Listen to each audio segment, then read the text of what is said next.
ఈనాటి ఉరుకు పరుగుల జీవితంలో అప్పుడప్పుడు వనభోజనాలు సహపంక్తి భోజనాలు లాంటి ఆటవిడుపు అవసరం. ఎందుకో తెలుసుకుందాం. మనిషి సంఘజీవి. తానొక్కడే కూచుని తినకూడదని పూర్వము అతిథి లేందే భోజనం చేయకూడదని నియమం ఉండేది.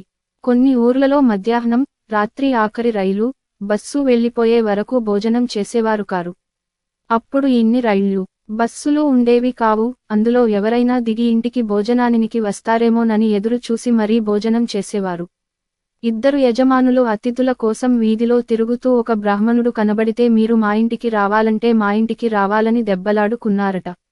ఈ విధానాన్ననుసరించే వనభోజనాలు ఏర్పడ్డాయి. కార్తీక మాసాలు వనభోజనం చేయాలని అందరూ కలిసి వనభోజనానికి వెళ్తారు.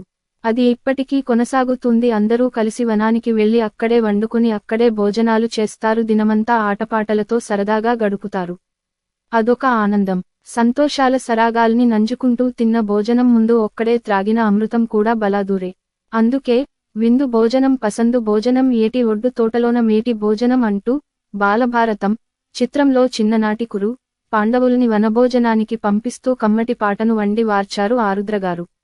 నేతిగారెలు, నేతిబూరెలు, జాతివడ్ల పులిహోర, పరవాన్నాలు, అప్పడాలు దప్పలాలు ఆవకూరలు, పేరు చెప్పగానే నోరూరే పిండివంటలు, బొబ్బట్లు, మినపట్లు, నంజుళ్ళు, దబ్బకాయలంతేసి పెద్ద లడ్డుండలు, పులుపు తీపి కారాలు ముక్కు దాకా బాగా కలిపి కుట్టి తిన్నదే కమ్మని విందు అంటూ నోరూరించేలా వర్ణించిన కవి సహపంక్తి భోజనానంలోని సందేశాన్ని చక్కగా వివరించారు.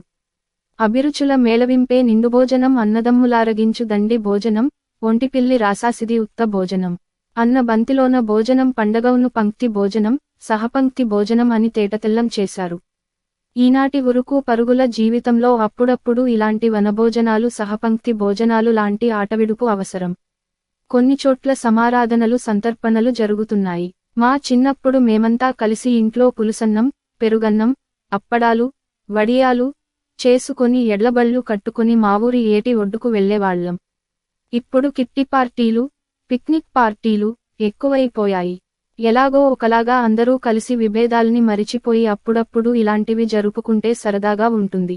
ఇప్పుడంతా అపార్ట్మెంట్స్లో ఉంటున్నారు కదా, అందులోని వాళ్లంతా కలిసి వనభోజనాలకు వెళితే బాగుంటుంది. తలొక పదార్థం లేకుంటే ఇద్దరు, ముగ్గురు కలిసి ఒక పదార్థం చేసుకుని వెళ్లవచ్చు. సేకరణ మీ రామిరెడ్డి మానస సరోవరం చప్పట్లు కొట్టడం.